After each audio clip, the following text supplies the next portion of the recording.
नमस्कार दोस्तों, आपका स्वागत है यूनिवर्स इन्फॉर्मर के एक नए वीडियो में। दोस्तों, जब से चंद्रयान लॉन्च हुआ है तब से आप सभी के मन में कई सवाल है कि आखिर चंद्रयान 3 कहां है और चंद्रयान 3 कब अपनी मंजिल तक पहुंचेगा और इसे रास्ते में किन किन मुसीबतों का सामना करना पड़ेगा। इन सारे सवालों के जवाब मिलने वाले हैं इस वीडियो में, तो चलिए शुरू करते हैं।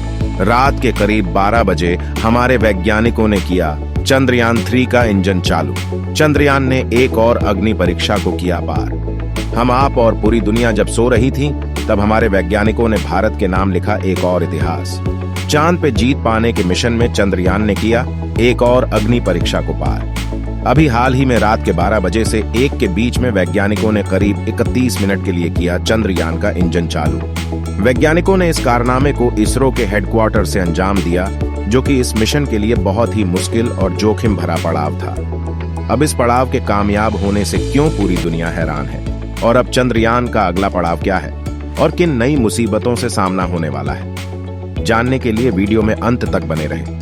तो चंद्रयान 3 को भारत के सबसे पावरफुल रॉकेट LVM-3M4 का इस्तेमाल करके लॉन्च किया गया, लेकिन ये रॉकेट चंद्रयान को बस पृथ्वी की ऑर्बिट में छोड़कर अलग हो गया था और तब से लेकर 31 जुलाई तक ये चंद्रयान पृथ्वी के गोल गोल चक्कर लगा रहा था। अब आप सोच रहे होंगे कि इसे तो चांद पर जाना था, तो ये पृथ्वी के गोल गोल चक्कर क्यों लगा रहा था? तो दोस्तों, इसके लिए हमें इसके पीछे के साइंस को समझना होगा। असल में जब किसी भी स्पेस शिप या सैटेलाइट को जब भी किसी दूसरे प्लैनेट पे जाना होता है तो उसे सीधा पृथ्वी से बाहर नहीं भेजा जा सकता। इसके लिए सबसे पहले उस यान को अंडाकार शेप में पृथ्वी के गोल गोल चक्कर काटने पड़ते हैं और ऐसा पृथ्वी के गुरुत्वाकर्षण के कारण किया जाता है। चंद्रयान 3 के साथ भी ऐसा ही किया गया। इस तरह से चंद्रयान ने पृथ्वी के पूरे 4 चक्कर पूरे किए और 25 जुलाई को 5वें ऑर्बिट में एंटर करता है, जिसमें उसे पृथ्वी को छोड़ के आगे बढ़ना था। फिर वह समय भी आ गया। 1 अगस्त को चंद्रयान का इंजन चालू किया गया। उस वक्त इसरो के हेडक्वार्टर में माहौल टेंशन से भरा था, क्योंकि एक छोटी से छोटी चूक भी पूरे खेल को बिगाड़ सकती थी। वैज्ञानिकों का काम सही समय पर चंद्रयान का इंजन चालू करना था, जिससे इसकी स्पीड इंक्रीज हो सके और पृथ्वी के ऑर्बिट से बाहर निकल जाए।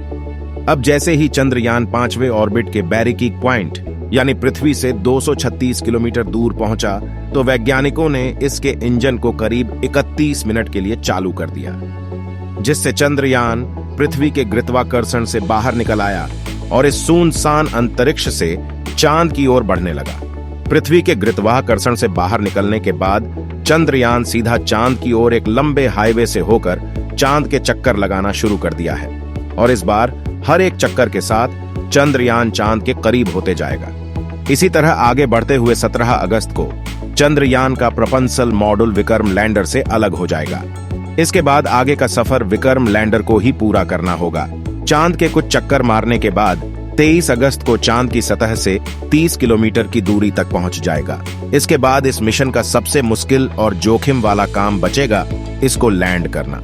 और आपको याद होगा, हमारा चंद्रयान 2 यहीं पर आके फेल हो गया था। इस पॉइंट पर आके चंद्रयान 3 का कंट्रोल वैज्ञानिकों के हाथ में नहीं रहेगा, बल्कि विक्रम लैंडर अपने कंप्यूटर और AI के हेल्प से खुद ही लैंड करेगा। ऐसा इसलिए क्योंकि पृथ्वी से इतनी दूर इसे रियल टाइम में कंट्रोल कर पाना अभी मुमकिन नहीं है, क्योंकि जब तक वैज्ञानिकों द्वारा भेजी कोई कमांड विक्रम लैंडर तक पहुंचेगी तब तक सब कुछ खत्म हो चुका होगा, क्योंकि इस समय विक्रम लैंडर की रफ्तार करीब 6000 किलोमीटर प्रति सेकंड होगी, जिसे धीरे धीरे कम करके 7 किलोमीटर प्रति सेकंड तक लाना होगा। विक्रम लैंडर में लगे आधुनिक AI इस काम को अंजाम देंगे और विक्रम लैंडर को एग्जैक्टली किस लोकेशन पर लैंड करना है, ये भी विक्रम लैंडर में लगे कंप्यूटर ही तय करेंगे। इसरो के वैज्ञानिक विक्रम लैंडर को चांद के जिस साइड लैंड करने जा रहे हैं, आज तक उस लोकेशन पर दुनिया का कोई लैंडर नहीं गया है, क्योंकि इस इलाके में बहुत बड़े बड़े गड्ढे हैं और इन गड्ढों की वजह से नासा जैसी कंपनी भी यहाँ मिशन करने से डरती है। आपको क्या लगता है, चंद्रयान 3 सफल होगा? चंद्रयान 3 और हमारे वैज्ञानिकों के लिए कमेंट बॉक्स में शुभकामनाएं जरूर लिखें और ऐसे ही इंटरेस्टिंग वीडियोस देखने के लिए हमारे चैनल यूनिवर्स इन्फॉर्मर को सब्सक्राइब करना ना भूलें। Thanks for watching.